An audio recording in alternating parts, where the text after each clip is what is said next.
आज हमारे सामने किसी की मेहनत से तैयार किए गए हस्तलिखित नोट्स का एक ढेर है। देखकर तो यही लगता है कि कोई किसी बड़ी परीक्षा की तैयारी कर रहा था। जी बिल्कुल। इसमें भारत से जुड़ी हर तरह की जानकारी है। कला, खेल, संविधान, इतिहास। मतलब ऐसा लग रहा है जैसे भारत के ज्ञान का एक मिनी एनसाइक्लोपीडिया हो। और इस तरह के नोट्स की सबसे अच्छी बात ये होती है कि इनमें सिर्फ किताबी बातें नहीं होती, सही बात है। बल्कि वो चीजें होती हैं जो किसी को सबसे जरूरी लगी। कह सकते हैं कि ये किसी के दिमाग का नक्शा है। बिल्कुल। तो आज हम इसी नक्शे के सहारे एक सफर पर निकलेंगे। हाँ, देखते हैं ये हमें कहाँ ले जाता है। तो हमारा मिशन है इन बिखरे हुए तथ्यों को जोड़कर एक बड़ी दिलचस्प कहानी बनाना।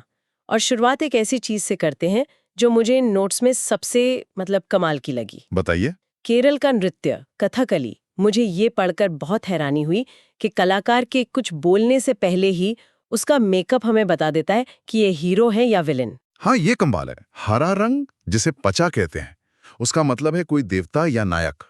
अच्छा। और अगर चेहरे पर लाल और काला रंग ज्यादा है तो समझ जाइए कि कोई खलनायक या राक्षस मंच पर आने वाला है। अरे वाह। ये सिर्फ मेकअप नहीं है, ये बिना शब्दों के कहानी कहने की एक पूरी भाषा है ना। इन नोट्स में ये भी लिखा है कि कथकली में कुल 24 मुख्य मुद्राएं होती हैं और कहानियां तो जाहिर है रामायण महाभारत से ही होती होंगी। ज्यादातर वहीं से ली जाती हैं। बिल्कुल। कला की बात चली रही है तो कथक का भी जिक्र है, और उसके साथ एक शब्द आता है, घराना। हाँ, लखनऊ, जयपुर, बनारस, ये सिर्फ शहरों के नाम नहीं है, ये कथक की अलग अलग पहचान है। यहाँ घराना शब्द को समझना बहुत जरूरी है। ये सिर्फ एक स्कूल या स्टाइल नहीं है। ये उससे कहीं ज्यादा है। जी, ये एक पूरी विरासत है, एक परिवार जैसा। सोचिए, एक घराने का मतलब है कला का एक खास अंदाज, कुछ तकनीकें जो सिर्फ गुरु से शिष्य को मिलती हैं, वो भी सालों की साधना के बाद। जैसे लखनऊ घराने के कथक में जो नजाकत है, वो जयपुर घराने के तेज फुटवर्क से बिल्कुल अलग है। और यही घराने की पहचान है। बिल्कुल। और यही परंपरा संगीत में भी दिखती है, जैसे नोट्स में पटियाला और किराना घराने का जिक्र है। वाह। और संस्कृति सिर्फ मंच पर ही नहीं, त्योहारों में भी दिखती है। इन नोट्स को बनाने वाले को गुजरात से खास लगाव लगता है। ऐसा क्यों? उत्तरायण यानी मकर संक्रांति का जिक्र है, जो पूरा आसमान पतंगों से भर जाता है। साथ ही कच्छ के रण उत्सव और माधवपुर मेले का भी जिक्र है। और माधवपुर मेला कोई आम मेला नहीं है। नहीं। ये 26 दिनों तक चलता है, और इसमें कृष्ण और रुक्मिणी के विवाह का जश्न मनाया जाता है। 26 दिन? जी, ये दिखाता है कि भारत में पौराणिक कथाएं सिर्फ किताबों में नहीं है, वो आज भी लोगों की जिंदगी का हिस्सा है। सही बात है। और ये विविधता सिर्फ गुजरात तक नहीं है। नोट्स में हिमाचल के हल्दा, कश्मीर के हेमस और लद्दाख के नरोपा त्योहार का भी जिक्र है। तो हर त्योहार उस जगह के मौसम और मान्यताओं से जुड़ा है। बिल्कुल। तो ये तो हुई कला और त्योहारों की बात। अब थोड़ा मैदान का रुख करते हैं। चलिए। कबड्डी से शुरू करते हैं। प्रो कबड्डी लीग जो 2014 में शुरू हुई, उसने तो इस खेल को घर घर में पहुंचा दिया है। हाँ, काफी ग्लैमरस बना दिया है। लेकिन इन नोट्स में एक दिलचस्प बात लिखी है कि पहला कबड्डी विश्व कप 2004 में मुंबई में हुआ था। ये एक दिलचस्प पॉइंट है। प्रो कबड्डी लीग ने खेल को तेज तरार तो बनाया, लेकिन इसकी जड़ें बहुत गहरी हैं। मतलब? पहली एशियाई कबड्डी चैंपियनशिप तो 1980 में ही हो गई थी। तो एक तरफ इस खेल का सदियों पुराना पारंपरिक रूप है, और दूसरी तरफ इसका नया आधुनिक अवतार जो टीवी पर धूम मचा रहा है। सही कहा, ये एक तरह का सौदा है, लोकप्रियता बनाम परंपरा। अब बात उस खेल की जिसने भारत को ओलंपिक में पहचान दिलाई, हॉकी। नोट्स में कुछ तकनीकी बातें हैं, जैसे खेल 60 मिनट का होता है, मैदान की लंबाई 91 मीटर होती है। लेकिन जो बात मुझे सबसे ज्यादा दिलचस्प लगी वो है भारत का दबदबा। और वो दबदबा कोई छोटा मोटा नहीं था। सोचिए, 1928 से लेकर 1960 तक लगातार भारत ने लगातार 6 ओलंपिक गोल्ड मेडल जीते। ये एक स्वर्णिम युग था। उस समय भारत को हॉकी में हराना तो लगभग नामुमकिन था। बिल्कुल। कुल मिलाकर भारत ने 8 स्वर्ण, 1 रजत और 4 कांस्य पदक जीते हैं। ओलंपिक के अलावा 1975 की वर्ल्ड कप जीत का भी जिक्र है। उस टीम के कप्तान थे अजीत पाल सिंह। वो जीत बहुत खास थी।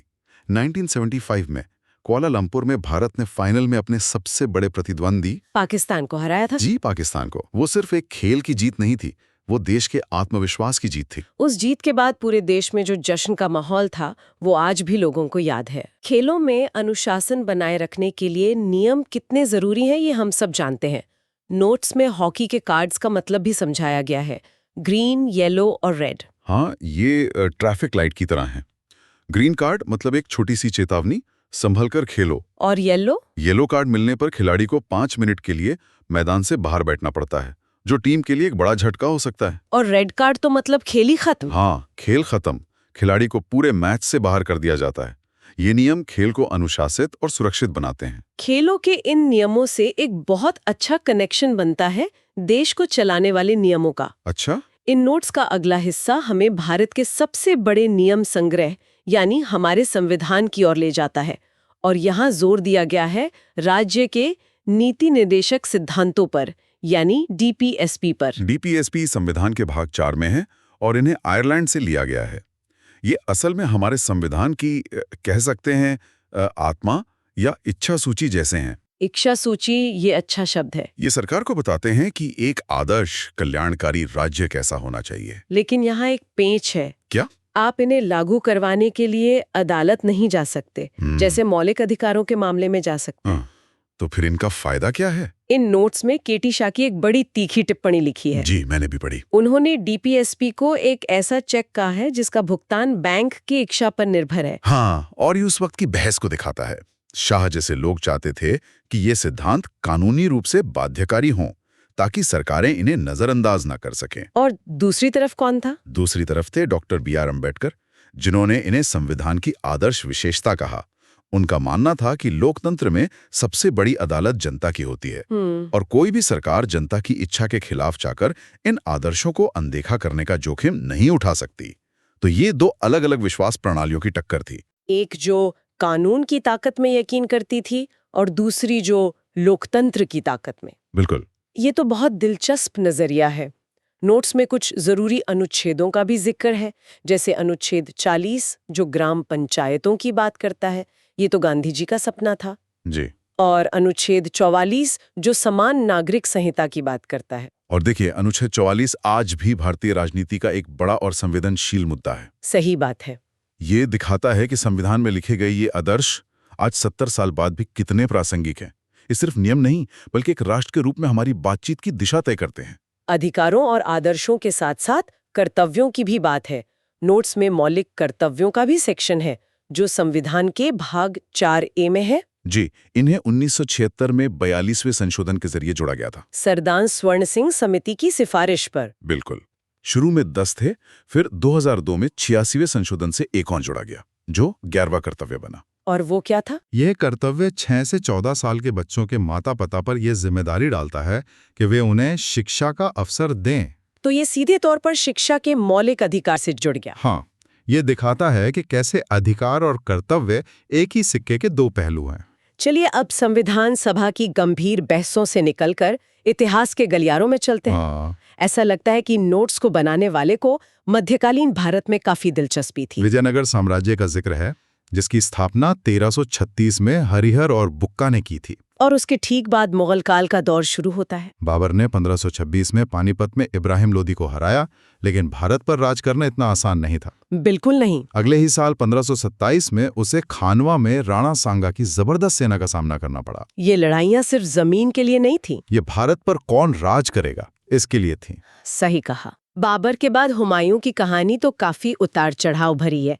उसे शेरशाह सूरी ने 1540 में कन्नौज की लड़ाई में हराकर भारत से ही भगा दिया था। और शेरशाह सूरी का जिक्र यहाँ बहुत जरूरी है। उसका शासनकाल सिर्फ 5 साल का था, लेकिन उन 5 सालों में उसने जो सुधार किए वो कमाल के थे। जैसे कि इन नोट्स में उसकी पट्टा और कबूलियत व्यवस्था का जिक्र है। ये जमीन के मालिकाना हक और लगान तय करने की एक पारदर्शी प्रणाली थी। इससे किसानों को बहुत सुरक्षा मिली होगी। यकीनन। और एक कमाल की बात यह भी है कि उसने ही आधुनिक रुपया की नींव रखी थी। हाँ, उसने चांदी के सिक्के चलाए जिनका वजन और शुद्धता तय थी। ये एक बहुत बड़ा सुधार था, जिसने व्यापार को बहुत आसान और भरोसेमंद बना दिया। तो आज हम जो रुपया इस्तेमाल करते हैं, उसका आइडिया कहीं ना कहीं शेरशाह की ही देन है, कह सकते हैं। दर्रों की एक पूरी लिस्ट दी गई है। लद्दाख में काराकोरम, सिक्किम में नाथुला। ये दर्रे सिर्फ भौगोलिक रास्ते नहीं हैं। नहीं, हजारों सालों से ये संस्कृति, व्यापार और विचारों के गलियारे रहे हैं। इन्हीं रास्तों से सिल्क रूट का व्यापार होता था और इन्हीं से यात्री और सेनाएं भारत आती जाती थी। भूगोल के साथ ही यहाँ वनों के प्रकार का भी एक चार्ट है। हाँ, जो बारिश की मात्रा पर आधारित है। जैसे जहाँ 200 सेंटीमीटर से ज्यादा बारिश होती है वहाँ सदाबहार वन मिलते हैं, और जहाँ 70 से 200 सेंटीमीटर बारिश होती है वहाँ पर्णपाती वन, जो मौसम के साथ अपने पत्ते गिरा देते हैं। जी। ये वर्गीकरण हमें बताता है कि भारत की जलवायु और प्रकृति में कितनी ज्यादा विविधता है। इसी वजह से यहाँ इतनी अलग अलग तरह की वनस्पतियां, जीव जंतु और फसलें मिलती हैं। हर चीज एक दूसरे से जुड़ी हुई है। बिल्कुल। इन नोट्स के आखिर में कुछ बड़े दिलचस्प तथ्य हैं। एक तरफ सेरिकल्चर यानी रेशम की खेती और एपी कल्चर यानी मधुमक्खी पालन जैसी सदियों पुरानी तकनीकें हैं, तो वहीं दूसरी तरफ पीपल जैसे हमारे पवित्र पेड़ को फाइकस रिलीजियोसा और तुलसी को ऑसिमम सैंक्टम जैसा वैज्ञानिक नाम भी दिया गया है। ये परंपरा और विज्ञान का एक खूबसूरत संगम है। सही कहा। और अंत में भारतीय मुद्रा पर एक मजेदार तथ्य। क्या आपको पता है कि भारत में कभी 10,000 रुपए का नोट भी चलता था? 10,000 का? हाँ, इन नोट्स के मुताबिक इसे 1938 में शुरू किया गया था और 1978 में बंद कर दिया गया। सोचिए आज के जमाने में 10,000 का एक नोट लेकर घूमना कैसा होता। हाँ। वैसे आज के नोट भी कम दिलचस्प नहीं है। हर नोट के पीछे भारत की कोई ना कोई विरासत छपी है। हाँ, जो ऐसे 20 रुपए के नोट पर एलोरा की गुफाएं हैं, 50 रुपए पर हम्पी का रथ और 500 रुपए के नोट पर लाल किला। ये तो हमारी जेब में इतिहास का एक छोटा सा टुकड़ा रखने जैसा है। बिल्कुल। तो कथकली की मुद्राओं से लेकर संविधान के सिद्धांतों तक, हॉकी की जीत से लेकर इतिहास की लड़ाइयों तक, ये हस्तलिखित नोट्स का संग्रह वाकई ज्ञान का एक छोटा सा खजाना निकला। बिल्कुल। इसने हमें दिखाया कि कैसे अलग अलग विषयों की जानकारी एक साथ मिलकर किसी देश की एक बड़ी और ज्यादा दिलचस्प तस्वीर बनाती है। हॉकी का इतिहास संविधान के आदर्शों से और अर्थव्यवस्था की नीतियां इतिहास की घटनाओं से, कहीं ना कहीं सब कुछ एक दूसरे से जुड़ा हुआ है। हर तथ्य एक पहेली का टुकड़ा है जो बड़ी तस्वीर को पूरा करता है। तो इन नोट्स ने हमें अतीत और वर्तमान की एक शानदार यात्रा करवाई। हाँ, और ये हमें भविष्य के बारे में सोचने पर भी मजबूर करता है। इन नोट्स में 1948 की पहली औद्योगिक नीति और 1991 के बड़े आर्थिक सुधारों का भी जिक्र है। इसने मेरे मन में एक सवाल खड़ा किया है।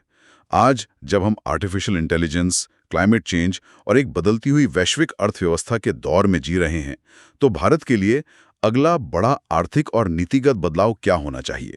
और सबसे जरूरी सवाल, क्या उस नए बदलाव को बनाने में हमारे संविधान के नीति निदेशक सिद्धांतों में छिपे कल्याणकारी और बराबरी के आदर्श कोई भूमिका निभा सकते हैं?